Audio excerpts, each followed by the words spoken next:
पुष्कर जाधव की वजह से भारत पाक रिश्तों पर बुरा असर पड़ेगा। जिस तरीके से आप लोग कर रहे हैं, एक हिस्टीरिया जो डेवलप कर रहे हैं आप इंडिया में, हिंदुस्तान में, पब्लिक में, उससे तो बड़ा बुरा असर पड़ सकता है। बिल्कुल, हमेशा ऐसे ही होता है। आप ये हमेशा करते हैं, ये पहली दफ़ा नहीं है।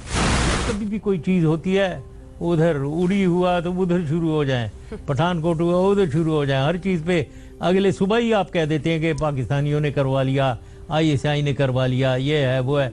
वो अगले दिन सुबह बगैर इन्वेस्टिगेशन के आप लोग शुरू हो जाते हैं और पब्लिक में एक हिस्टीरिया पाकिस्तान के खिलाफ विप अप करते हैं आप। ये तो आप लोगों की अपनी आदत बनाई हुई है आपने। ये आपके लिए सहूलियत भरा एक स्टैंड है, इसीलिए आप उसका सहारा ले रहे हैं। मैं उस पर ज्यादा टाइम अपना जाया नहीं करूंगी, क्योंकि हिंदुस्तान हमेशा सबूतों के साथ बात करता है सर। और इसी के साथ मैं आपको बता दूं, 1999 में पाकिस्तान ने इंडियन नेशनल शेख शमीम का इसी तरह से एग्जीक्यूशन किया था। फिर सरबजीत का मामला चलता रहा, फिर जेल में लड़ाई के दौरान उनकी हत्या कर दी गई जेल के अंदर। मेरा सवाल यह है कि फर्क देखिए अपने आप में और हम में। बांग्लादेश हो, वहां से लेकर कारगिल तक, हमने हर बार आपकी सेना को जबरदस्त करारा जवाब दिया, लेकिन फिर भी आप समझ नहीं पाते हैं और आंखें तरेड़ने की हिम्मत करते हैं।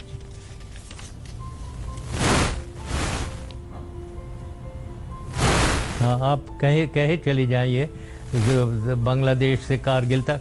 कारगिल में हमने आपको गर्दन से पकड़ लिया था, आपकी फौज को, और आपकी फौज रो रही थी और भागते हुए bill Clinton, president bill Clinton के पास, कि वो उनको कहने के लिए कि ये पाकिस्तानियों को कहें वो निकल जाए, मुंह आपकी सेना भागी थी सर।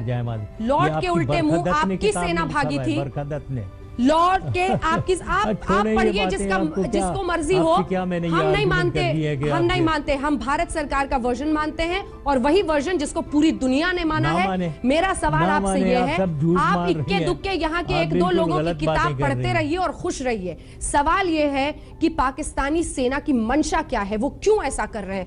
फेयर ट्रायल के बिना, काउंसलर एक्सेस के बिना, वो एक आपको पता है सर, एमनेस्टी इंटरनेशनल ने भी इसकी भत्सना की है। कारगिल में गई हैं? एमनेस्टी इंटरनेशनल, बिल्कुल गई हूँ। एमनेस्टी इंटरनेशल ने भी इसकी भत्सना की है। आप सर, एमनेस्टी इंटरनेशनल ने भी इसकी भत्सना की है, कहा है कि ये गलत है। आपकी सेना की मंशा क्या है, ये बताइए। करें जरा, मैं बात करता हूँ। देखिए, आप ये बताएं, आप कारगिल गई हैं कभी? और मेरे से आप कारगिल की बातें कर रही हैं जैसे आप गई हैं। मैं तो उधर एक एक चप्पा जानता हूँ और मुझे एग्जैक्टली मालूम है कितनी 5 जगहें जो थी और एक जगह आप लोग आए हुए थे। 4 का तो आपको पता ही नहीं था और अब शुरू ही नहीं हुए थे ऑपरेशन। ये आप लोगों को पता ही कोई नहीं। पीठ में छुरा भोंकने वाले हर जगह जाते हैं, हमें भी इल्म है आपके बारे में। परवेज मुशर्रफ साहब बताते रहते हैं। परवेज मुशर्रफ साहब, पीठ में छुरा भोंकने वाले कहां कहां जाते हैं और कहां कहां रहते हैं, ये हमें अच्छी तरह से एक मुल्क के रूप में इल्म है और इसीलिए हमने करारा जवाब दिया था और उस पर आप लड़ते रहिए। सर्जिकल स्ट्राइक के जरिए एक बार फिर से घुस कर मारा है उन आतंकी कैंप्स में हमने, जहां पर आप आतंकवाद को पनपाते हैं। पेशावर याद कीजिए, पेशावर याद कीजिए सर। पेशावर में मासूम बच्चों की जान गई क्योंकि आप और आप जैसे सियासतदानों ने पाकिस्तान में सिर्फ आतंकवाद को जन्म दिया है और पाला पोसा है। आपको मुझे लगता है इस पर बहुत सीरियस जवाब देना चाहिए। मेरे ख्याल में बहुत सीरियस जवाब देना चाहिए साहब। ये मेरे ख्याल में इंटरव्यू को बंद कर देते हैं ये, क्योंकि मेरे ख्याल में ऐसे लग रहा है ये आप इंटरव्यू दे रही हैं, मैं आप तो बोली चली जा रही हैं।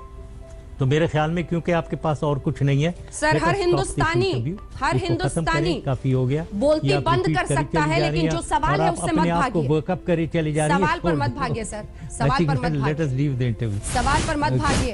पेशावर के बच्चों पर सवाल कर दिया तो आप माइक हटाने लगे। आप जरा तमीज से बात करें, आप तमीज से बात करें और आराम से बात करें। बिल्कुल आराम से। तो लड़ाई कर रही है मेरे से, आप कोई आदमी हो तो मैं उससे लड़ूं और आपसे यही पूछ रही हूं। आपसे क्या मैं लड़ूं?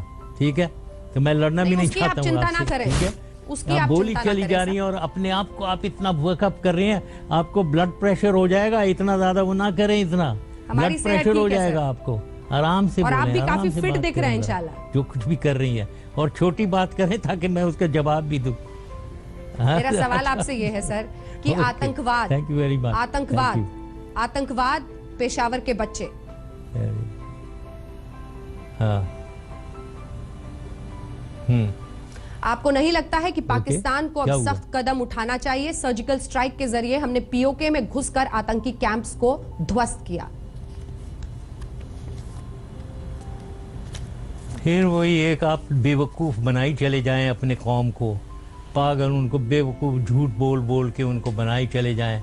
सर्जिकल स्ट्राइक्स, ओ भाई क्या हिम्मत है आपकी आर्मी की? सर्जिकल स्ट्राइक्स उन्होंने की है, हम ना सर्जिकल स्ट्राइक आपके अगेंस्ट कर जाएं? हम भी कर सकते हैं, जो आप वहां कर सकते हैं वो हम भी कर सकते हैं। आप एक सबूत गिना दीजिए सर, मैं आपको चुनौती देती हूं।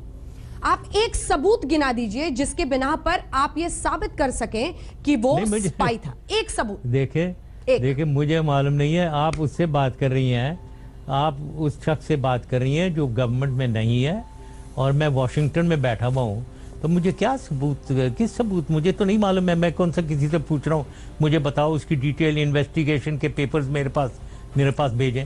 वो तो मेरे पास नहीं है, ना मैंने देखा है, ना मैं कंसिडर, ना मैंने किसी से पूछा है। इसीलिए मैं आपसे बोल रही थी, इसीलिए मैं आपको ये तमाम सबूत बता रही थी सर, ताकि आप भी कन्विंस हो जाए दूर वॉशिंगटन में बैठे कि जो किया गया है वो गलत है, सबूत नहीं है। कई भी बात मैं बिल्कुल नहीं मानूंगा। सिर्फ कन्फेशनल वीडियो, वो भी डॉक्टर आपकी कई प्रेशर में सामने रखा बिल्कुल नहीं मानूंगा। ठीक है, एक आखिरी सवाल सर आपसे।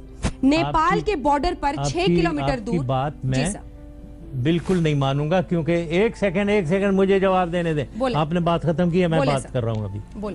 मैं कभी आपकी बात नहीं मानूंगा, क्योंकि आप बेसिस ही झूठ बोले, आपका बेसिस ही झूठ पे है। यानी आप कह रही हैं वो सिविलियन बिजनेसमैन, आप कह रही हैं वो जी वो ईरान से पकड़ गया, आपकी चीज बेसिस ही आपका झूठ पे मबनी है। तो इसके अराउंड आप एक वेब आप वीव कर रहे हैं, उस झूठ को कंसोलिडेट करने, इसको कंफर्म करने के लिए, इसको जस्टिफाई करने के लिए आप एक वेब बना रही हैं, पूरी जाल बिछा रहे हैं इस झूठ को कंफर्म करने के लिए। तो इससे मैं तो आपकी बात कभी भी नहीं मानूंगा।